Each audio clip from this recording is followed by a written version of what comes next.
हासिल कर ली है। Long years ago, we made a tryst with destiny. Hindustan में जितने लोग हैं सबको हिल मिल के भाई भाई की तरह के रहना।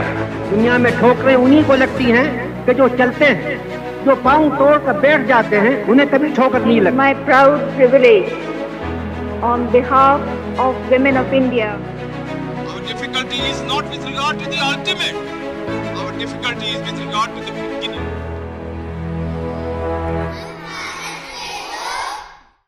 नमस्कार, सत श्री अकाल, आदाब। आप सभी का स्वागत अम्ब्रेला अननोन के इस सीरीज में जिसका नाम है हम भारत के लोग, we the people. Umbrella unknown के बारे में तो हम बाद में बात कर सकते हैं, पहले आते हैं मुद्दे की तरफ। वी द पीपल, हम भारत के लोग। संविधान की प्रस्तावना में लिखी गई ये पहली लाइन जताती है कि भारत के लोग ही सर्वोच्च है और लोगों से ही प्रदान होती है सत्ता। ये संविधान लिखा गया लोकशाही गणराज्य भारत का सपना साकार करने के लिए, जो देखा था भारत के महात्माओं ने, नेताओं ने और उनके साथ भारत के हर एक व्यक्ति ने। संविधान के तहत भारत में लोकशाही संसदीय राज्य प्रणाली स्थापित होना, ये बात भले ही आधुनिक दौर की लगती हो, लेकिन विचार बहुत पुराना था। If we turn the pages of history, हम देख सकते हैं कि भारत के प्राचीन राज्यों में गणराज्य व्यवस्था अस्तित्व में थी। बुद्ध संघ प्रणाली ये भी संसदीय राजकीय प्रणाली से मिलती जुलती है। ये बात साफ जाहिर करती है कि ये व्यवस्था भारत की राजनीति के लिए कोई नई बात नहीं थी। कोई भी चीज करने से पहले हमारे सामने एक उद्दिष्ट होना जरूरी है, जो हमारे कार्य की दिशा सुनिश्चित करे, और वैसा ही उद्दिष्ट कॉन्स्टिट्यूएंट असेंबली के सामने ऑब्जेक्टिव रेजोल्यूशन के माध्यम से नेहरू जी ने 13 दिसंबर 1946 यानी कि भारत स्वतंत्र होने से ठीक एक साल पहले रखा। मतलब ये साफ जाहिर था कि भारत एक सार्वभौम गणराज्य बनेगा, एक ऐसा देश जहां की सरकार और उसके डिपार्टमेंट्स उनको सत्ता और अधिकार लोग प्रदान करेंगे, और इसी तरह रची गई भारत के लोकशाही की नींव। उसी के साथ भारत के लोगों के राजकीय, सामाजिक और आर्थिक ये सारे न्याय सुरक्षित और अबाधित रखे जाएंगे। सबको समान संधि विचार स्वातंत्र्य होगा, और जो भी आज हमारे पास अधिकार है, जिसे हम फंडामेंटल राइट्स कहते हैं, वो सारे के सारे तब ऑब्जेक्टिव रेजोल्यूशन में सामने रखे गए। कॉन्स्टिट्यूएंट असेंबली ने इन सारे उद्दिष्टों को मद्देनजर रखते हुए संविधान की निर्मित की।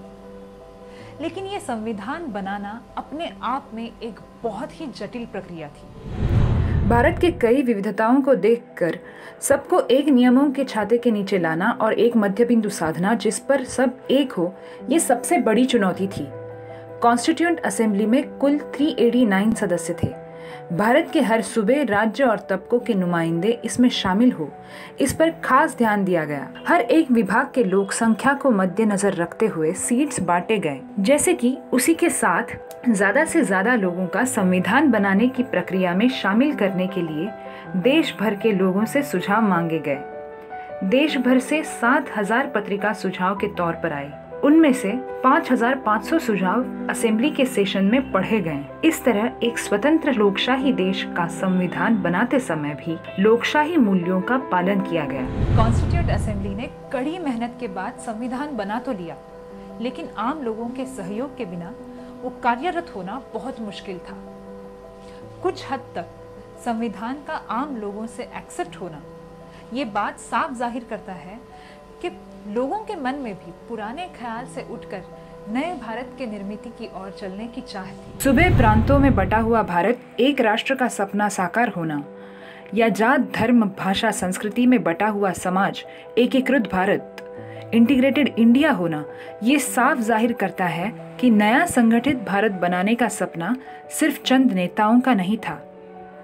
स्वतंत्र संग्राम में राष्ट्र प्रेम की भावना से एकजुट हुआ भारत का हर एक नागरिक ये सपना देख रहा था और इसे पूरा करने के लिए सक्रिय सहभाग ले रहा था। विविध जात, धर्म, भाषा, संस्कृति होने के बावजूद भारत का एक राष्ट्र बनना दरअसल भारत की प्राचीन परंपराओं में घुले खूबी का परिणाम है। वो खूबी है सहिष्णुता, टॉलरेंस। भगवान गौतम बुद्ध से लेके गांधी तक भारत के महान संतों ने इस भारत में बोए सत्य, अहिंसा, बंधुभाव के मूल्यों की बदौलत बनी है। ये समाज की सहिष्णुता को आधार लिए संविधान की निर्मित की गई। कश्मीर से लेके कन्याकुमारी तक और गुजरात से लेके अरुणाचल प्रदेश तक हजारों सालों से अलग अलग राज्य और उनकी सल्तनत के अधीन प्रजा एक सरकार एक राष्ट्र में परिवर्तित होना अपने आप में एक रहस्यमय बात थी। कई विदेशी स्कॉलर्स का ये मानना था कि भारत ज्यादा देर तक एक राष्ट्र बनके नहीं टिक सकता, अलग अलग प्रांतों में बढ़ जाएगा। लेकिन पूरे दुनिया को अचंभित कर भारत एक राष्ट्र बना रहा और प्रगति की ओर चलता रहा। संविधान यानी सिर्फ कलमों से बने हुए नियमों का ढांचा नहीं है, वो एक ऐसा धागा है जो विविधताओं से भरे हुए भारत को एक रखता है। वो अपने आप में एक सपना है, बेहतर और सर्वसमावेशक समाज बनाने का, और ये सपना ही प्रेरणा स्रोत रहा है भारत को एक रखने के लिए, जहां अलग अलग धर्म विश्वास के लोग एक विधि शासन को समर्पित रहने की कोशिश करते हैं। ऐसे ही कई अलग अलग लोगों के कड़ी मेहनत के बाद ये संविधान बना है। आज के एपिसोड के लिए बस इतना ही, फिर मुलाकात होगी नेक्स्ट एपिसोड में। आज का एपिसोड आपको कैसे लगा प्लीज़ हमें नीचे कमेंट बॉक्स में ज़रूर लिखिएगा। आप हमसे फेसबुक, इंस्टाग्राम, ट्विटर पे भी जुड़ सकते हैं, और अगर हमारे बारे में और जानकारी चाहिए तो आप हमारी वेबसाइट umbrella.in पे सर्च कर सकते हैं। So take care, stay safe and stay curious. Bye.